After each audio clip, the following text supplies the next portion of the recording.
right, hey everybody, it's EJ from Eyedesyn.com. We're on the show floor at NAB. We're at the Maxon booth, and I'm here with a super talented designer here. We do a lot of 2D stuff, so We do. I love this girl right here, Devon Co. And tell us a little bit about your start in design, where you've been at working, and You want the origin story. I want the origin story. Okay. Yeah, the Marvel. You want like fetus, or you want me to go from when I became Batman, or? Yeah, the Batman part would be Okay. good. Yeah. So my background is really in technology. I worked in Silicon Valley for a long time. I was an early member of the Dropbox design team. I worked on a large coding education platform. People in the back throw me off. Called Code Academy. There's so many people, and it's great. And so, I spent a lot of time in technology, and I love technology, and I was kind of on the product design side, right? So I was working really sort of like everything from sort of the inception of an app, so the strategy and the planning, all the way down to the actual execution. So some coding involved in that, but mostly designing the interface, understanding the testing and how people are using it, and so on, right? So I was really in that space for a long time, and I started to get a little bit tired of being more business than art.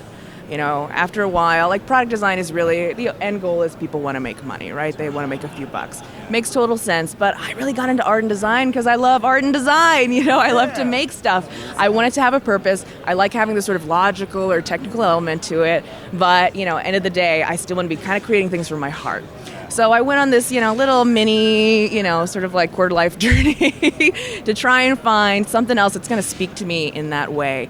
And, this is a little bit ahead, I think, of the design community picking up on 3D as an emerging technology. I found 3D, and it was something that I really just strongly connected with as being able to make things that felt like me.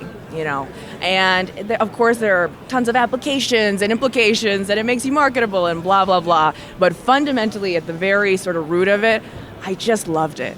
I created something, and I got that rush of excitement, where your blood is electricity, and yeah, I made this, right? So from that point forward, I knew that was it. I knew that was what I wanted to pursue. And so I started to combine that with my work in design, right, my visual design skills, and try to kind of create things at the intersection. So a lot of my early 3D stuff is really kind of exploring nostalgia around technology and exploring some of those feelings that I had when I was a kid and like found technology and loved it, right? The glitches and the blue screen of death and like, so good, so good. And so that's kind of what led me here.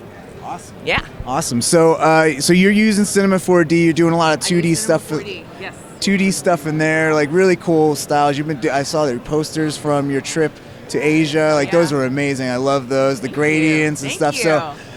So we both work in a similar space where we're dealing with a lot of people who are maybe 2D designers, but they want to take that jump into 3D. What do you think is, do you have any advice for someone from 2D? Because there's a lot of hesitance, that's such a daunting thing. Do you have any advice for those type of people?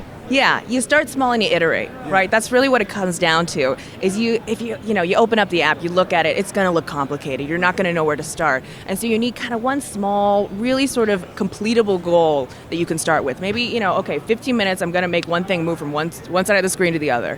Make it something small, super doable, super easy, right? And that'll get you started. And of course, there's lots of tutorials. I think you and I do these great tutorials that are really accessible to people who are just starting out with this stuff. And for me, that's so important because there's all these incredible renderers and plugins and things that people are covering, but they're so advanced. They look so amazing, but without that sort of initial foundation, you're going to have trouble with it. So start small. Don't put too much pressure on yourself. Just start small. Make something small but beautiful. Make something that you love. And I think when you make things that you love and you feel good about, you want to keep doing it. So don't toil away with just tutorials, but try and make small, sort of totally doable things that you enjoy. Totally. Yeah. So you're working on a website now. Can you tell us a little bit about that, and what do you have for planned for that? Totally. No, I'm done with this interview, actually. Okay, fine. Forget it. No, of course. So 3D for Designers. This is my new, I actually just launched this, and I've been working on it for about a year, so super stoked about it. But 3D for Designers is a place for artists and designers who are using 3D explicitly for creative work. And so we sort of have a few elements here, right? We're teaching, so we want to share these basic 3D skills so that folks who are completely beginner level, right? We want people who have never looked at a 3D package before, but with the requirement, they have strong visual design chops, right? So we want to help them take advantage of that and focus less on the technical side. And so we're sharing a course that's called 3D Art Kickstart. And it frames it in the context of design. So we have chapters like chapters like shape and form that really kind of focus on design principles and how we leverage those in 3D instead of like, okay, here you can make a shape and like here whatever, like your basic cube and like the cubes and the throwing and the balls and the shininess, right? This is sort of like the typical stuff that we see in tutorials. And so we want to give some context to it, like how can we bring this alive in the context of design? So that's the idea with 3D for Designers, and we're really focused more on, how is 3D appearing in art or in style or technology, in those spaces, like how is Kanye using 3D right now? How is it influencing pop culture? Because there is this emerging aesthetic that is really kind of like floating up from the underground independent 3D artist world, right? And we actually see a ton of that on Instagram and the kind of the spaces that we hang out in. So we see both sides, right? We see this like highly polished cinema 4D technical sort of, like I made this for Marvel, or like I made this for insert gigantic company or studio here.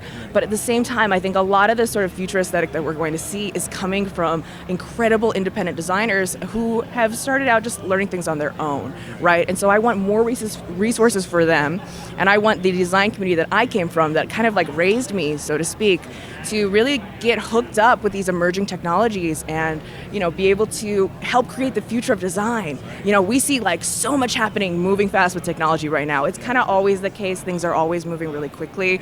But to be able to have a hand in what the future is a really sort of valuable and long-lasting thing, right? And so that's kind of what I want to do. That's kind of like my overall mission, perhaps, is to get designers hooked up with those skills so that they can be a part of emerging technology. Yeah, I mean, just for me, just doing the 2D stuff, you see so many, you get plugged into like more Illustrator types, and like all the time people are using 3D, like game designers, they're learning Unity and getting into 3D, so there's a lot of like the VR stuff now, like, yeah, I definitely see that, the 3D, the love of 3D. We see both sides of that. Oftentimes people from one side have no idea what's happening on the other, and vice versa, right? And so you get these independent artists who go, we're here at NAB, right? And they're like, what's NAB? Yeah. Never heard of it, right? No idea, because they're not working at this level, but they're creating things, right, that could influence sort of culture at large at this level, right? Yeah. So you just said that there's a class that's coming to 3D4 2Ddesigners.com, right? 3dfordesigners.com. 3dfordesigners.com. Yep. And when is that class launching? Do you have a date yet? We're releasing the lessons right now for free on the blog. So you can actually just follow along with our zine. We have a weekly zine we release that includes lessons and what's going on 3D in general.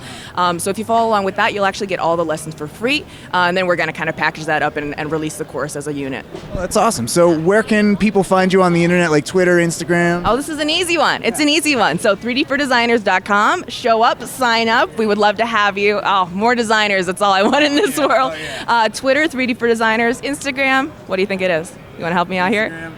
Puppies. Pure puppy love 456. No, 3D for Designers on Instagram as well. Awesome. Well, I'm loving your work, loving what you're doing. Thank you so much for coming out here and talking with me. All right. Thank you so much. You bet. And thank you for all watching. We'll see you in the next one. Bye, everybody.